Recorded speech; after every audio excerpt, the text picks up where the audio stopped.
since we last met, major development with the ceasefire in Israel. The ceasefire / quagmire. Yeah. Well, Ceasefire, great thing. got the Getting hostages back, just great thing. massive.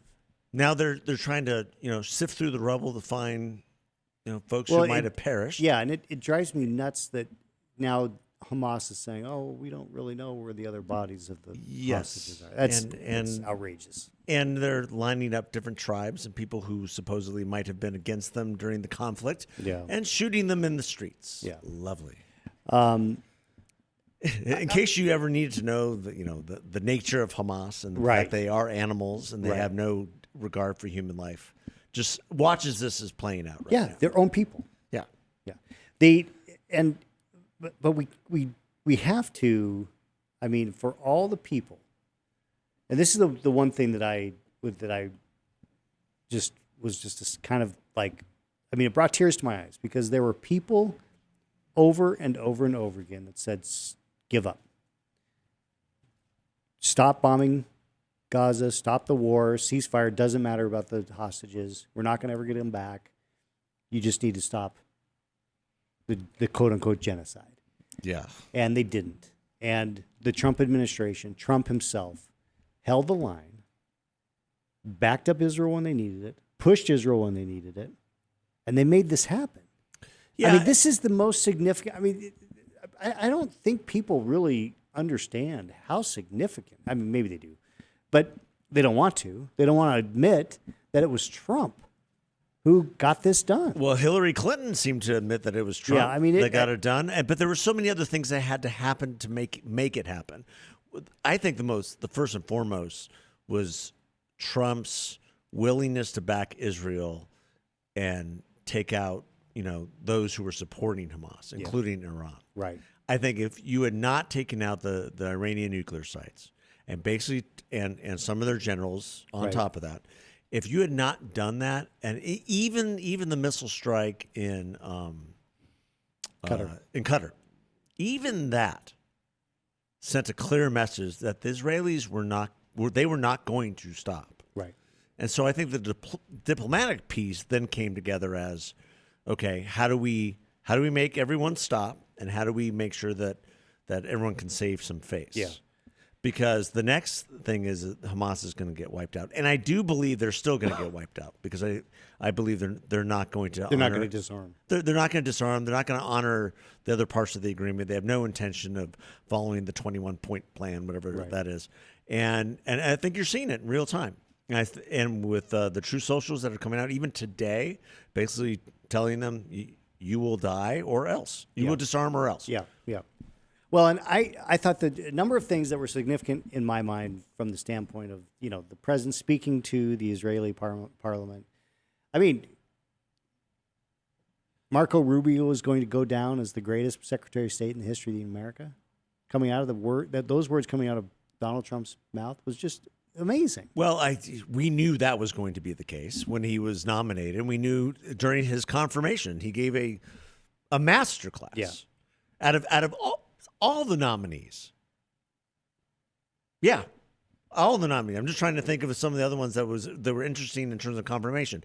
His confirmation hearing, he got 99. Something like that. Yeah, something like that. He was the only one. And ever since then, when he's gone back, even Chris Von Hollen trying to, say how disappointed he was in his vote, it's like, whatever. Yeah. Because he just knows this stuff backwards and forwards. And he's just done a masterful job. Yeah, he's tremendous. And he's doing more jobs than anybody else in D.C. Well, he's head of USAID, and he's head of the State Department, and who knows what else. Yeah, I mean, and so just absolute kudos to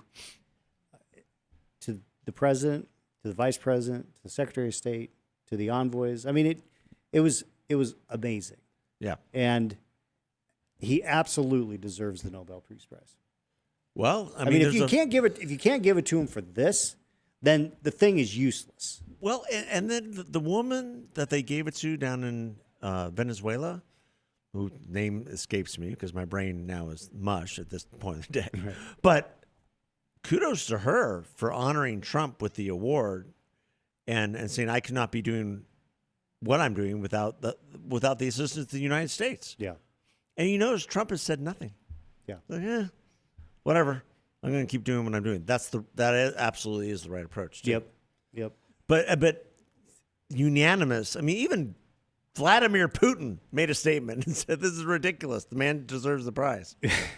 Well, and they're going to meet next week. Yeah. So maybe we get another big deal. Well, otherwise those Tomahawk missiles might come in handy. And he mentioned that yesterday. Again, the point. I mean, this excuse me, goes back to the peace through strength. Yeah. I mean, and the fact that he's willing to release Tomahawk missiles to which can reach well inside Russia. Absolutely. Yeah.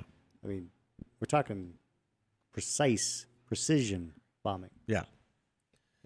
So, no, I totally agree with you. I've never believed that the United States showing any type of weakness on the world stage gets us anything.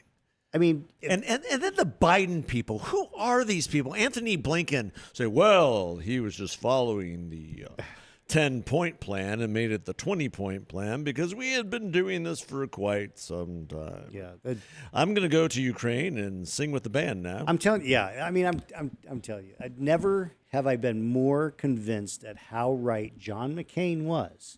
McCain was right? If people remember when Anthony Blinken was before the Senate for confirmation as Assistant Secretary of State, John McCain said he's the most dangerous person in America. Yeah, John McCain was right about a lot of people on that team. Yeah. A lot of people on the Obama team, too, including James Clapper and John Brennan. Right.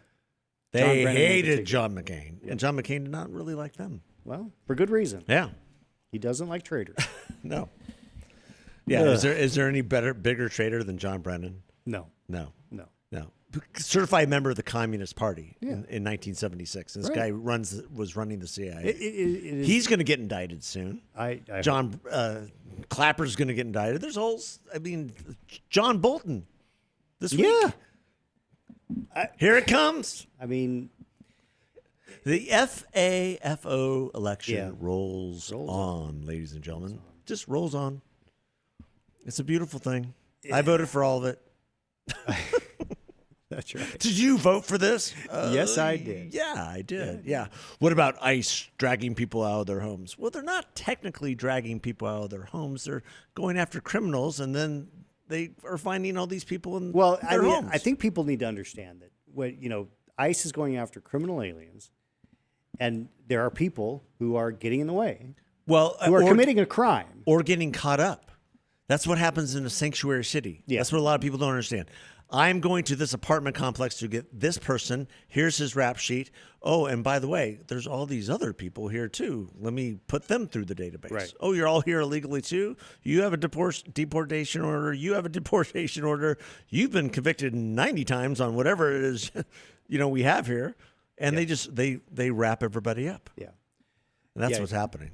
Well, going back to your point about, I just saw this on that Donald Trump said, if Hamas continues to kill people in Gaza, which is not the deal, we will have no choice but to go in and kill them. Well, I mean, that's the one I saw. So be it. That is so Trump.